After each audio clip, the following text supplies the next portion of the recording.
كبيرا والحمد لله كثيرا وسبحان الله بكرة وأصيلا لا إله إلا الله والله أكبر الله أكبر ولله الحمد.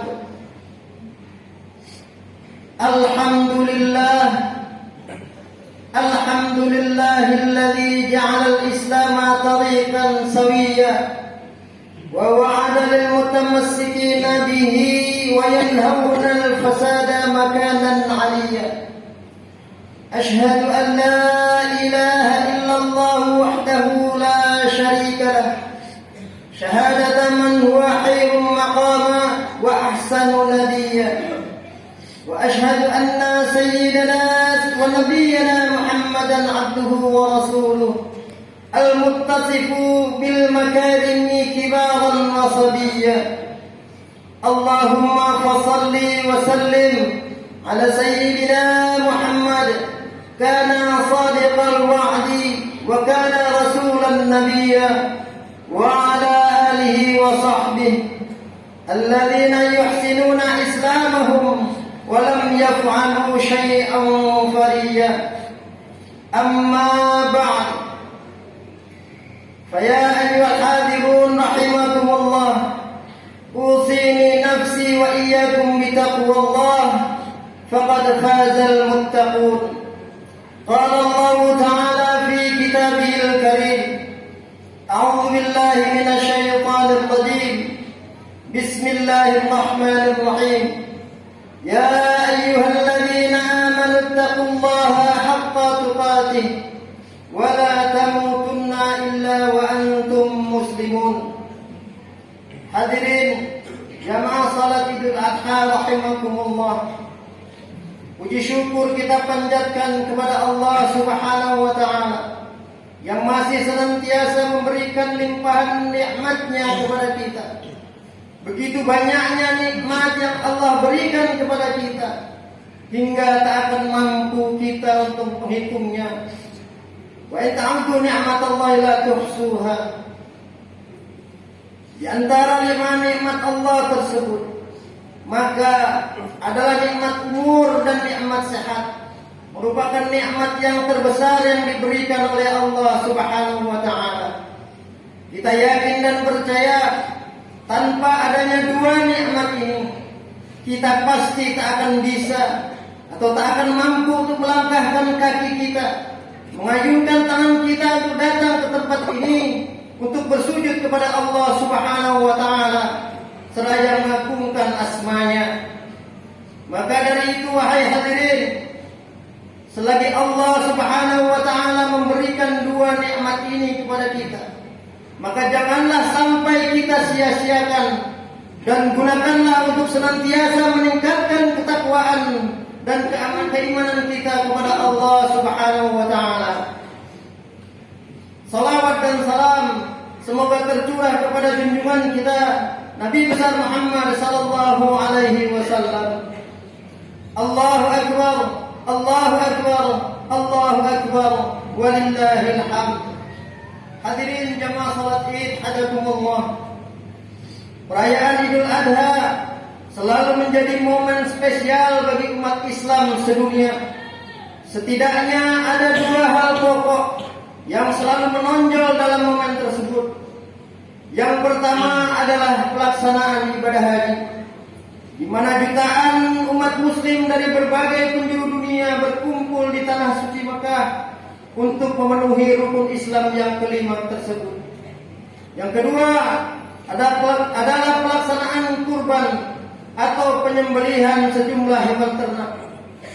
Kesempatan ini adalah sebagai bentuk daripada solidaritas dari pelaksana kurban kepada kaum fakir, kaum miskin, kaum kerabat dan tetangga dengan berbagi daging sesembelihan. Kedua pelaksanaan ibadah tersebut tak bisa dilepaskan dari sejarah dan ajaran Nabi kita Ibrahim alaihissalam dan keluarganya.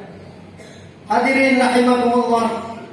Akan tetapi meski tiap tahun Idul Adha dirayakan, meski tiap tahun ibadah haji diselenggarakan, Meski tiap tahun penyembelihan kurban dilakukan, akan tetapi sepertinya hanya sebagian kecil saja dari kita yang mampu meneladani Nabi Ibrahim alaihissalam dalam kehidupan kita sehari-hari. Kita seperti selalu baru teringat akan keteladanan beliau pada saat menjelang Idul Adha, sehingga ajarannya pun kita hanya laksanakan setiap tahun menjelang Idul Adha. Padahal esensi ajaran beliau, terutama soal berkurban, memiliki makna yang luas dan bisa diterapkan dalam jangka waktu yang tidak terbatas. Allahu Akbar, Allahu Akbar, Allahu Akbar walillahil hamd. Jamaah salat Id hadakumullah. Seperti sering diceramahkan di panggung-panggung dakwah dan di mimbar-mimbar khutbah, peristiwa Hari Raya Kurban merujuk pada kisah diperintahkannya Nabi Ibrahim alaihissalam untuk menyembelih putra semata wayang beliau, yaitu Ismail alaihissalam. Bisa dibayangkan seandainya Nabi Ibrahim alaihissalam seperti ayah-ayah kebanyakan di dunia ini, betapa sedih dan teriris hati beliau saat hendak menggorok leher sang buah hati yang sekian lama ia damba-dambakan. Bagi Nabi Ibrahim alaihissalam, Ismail tentu adalah anugerah yang paling mahal, lebih dari sekadar menghapus dugaan kemandulan beliau ataupun istri beliau selama ini, melainkan sang putra adalah pribadi yang cerdas, sabar juga bijaksana. Ada masa depan gemilang di dalam diri Ismail alaihissalam. Tapi sekali lagi, Nabi Ibrahim bukan seperti ayah-ayah kebanyakan. Kecintaannya kepada Allah Subhanahu wa taala yang memuncak, mengalahkan segalanya.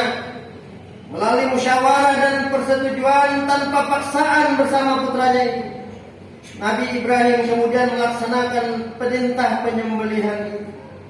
Meskipun pada akhirnya ritual itu batal ditunaikan atas kehendak Allah Subhanahu wa taala. Larangan Allah terhadap penyembelihan darah manusia, dalam hal ini Ismail, oleh Nabi Ibrahim alaihissalam, membuktikan bahwa perintah yang didapat dari mimpi tersebut sebatas ujian, dan bahwa ritual pengorbanan nyawa manusia sebagaimana tradisi biadab sejumlah kaum terdahulu adalah hal yang dilarang di dalam Islam. Dan Nabi Ibrahim telah lulus dari ujian yang super berat tersebut. Kemudian objek penyembelihan pun diganti dengan seekor domba yang besar. Allahu Akbar, Allahu Akbar, Allahu Akbar walillahil hamd. Jamaah salat Id rahimakumullah. Ada pesan menarik dalam kisah Nabi Ibrahim dan keluarganya ini. Cerita tersebut menunjukkan bahwa tak ada harta paling sejati dan paling mahal jika dibandingkan dengan ketundukan secara total kita kepada Allah Subhanahu wa taala. Nabi Ibrahim mampu meruntuhkan seluruh cara pandang hidup yang mengatakan bahwa kekayaan dunia, termasuk diantaranya adalah anak, adalah hal yang paling utama. Sedang dalam Al-Quran sendiri dikatakan, innama amwalukum wala auladukum fitnah, wallahu indahu ajrun azim. Sesungguhnya hartamu dan anak-anakmu hanyalah cobaan bagimu. Di sisi Allah lah pahala yang besar. Al-Quran surah At-Taghabun ayat 15. Hadirin rahimakumullah. Kurban berasal dari bahasa Arab yang artinya adalah pendekatan diri. Maksudnya adalah mendekatkan diri kita kepada Allah Subhanahu wa taala. Dan di dalam Islam, kurban dilaksanakan setiap tahun dengan menyembelih sejumlah hewan ternak. Oleh karenanya, kurban dalam bahasa Arab sangat erat hubungannya dengan korban dalam bahasa Indonesia. Sebab memang seorang pelaksana kurban, dia tengah mengorbankan sebagian dari hartanya berupa hewan ternak untuk dagingnya dibagikan kepada sesama. Nabi Ibrahim yang menjadi teladan dalam ritual tahunan tersebut mengajarkan bahwa seorang hamba janganlah tertipu dengan kekayaan yang sifatnya sesaat saja. Ada kehidupan yang lebih hakiki dan perlu diperjuangkan ketimbang kehidupan dunia yang fana ini. Oleh karena itu, mengorbankan sebagian harta kita lillahi ta'ala hanya karena Allah subhanahu wa ta'ala tidak akan pernah ada ruginya. Sikap semacam inilah yang ditunjukkan oleh Nabi Ibrahim yang juga diikuti oleh putranya Ismail alaihissalam yang begitu patuh dan saleh. Dengan bahasa lain, pengorbanan adalah bentuk cara pandang manusia yang jauh ke depan menuju kehidupan bahagia di akhirat kelak secara abadi. Amal hayatud dunya illa la'ibun wa lahu wa la darul akhiratu khairul lil ladzina yattaqun afala ta'qilun.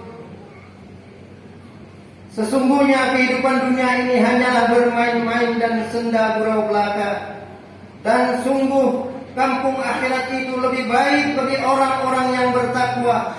Maka tidakkah kamu memahaminya? Al-Quran surah Al-An'am ayat 32.